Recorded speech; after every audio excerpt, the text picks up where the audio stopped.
Когда мужчины оставляют своих женщин, наказывая их тем самым, с их детьми, они как должны выживать? Вот я сейчас такая задумалась.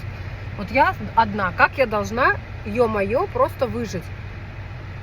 То есть я не могу пойти работать по той причине, что у меня есть грудной ребенок, которому 8 месяцев, и еще двое старших, да, средних, которые учатся и все остальное.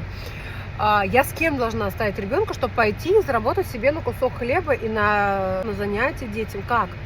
И вот эти вот мужичонки, которые пытаются проучить своих жен, или что они там, я не знаю, чем они вообще руководствуются, когда они говорят, что типа разбирайся сама и нашими, в общем, детьми. И он такой раз ушел восвоясь в свою прекрасную свободную жизнь, а ты, значит, своими 3 детьми просто, блядь, подыхаешь, потому что по-другому это невозможно. Как я должна? Вот у меня нету ни мамы, ни папы, у меня нет никого помощи. Как должна, блядь, выжить? Как? Я, блядь, выживу.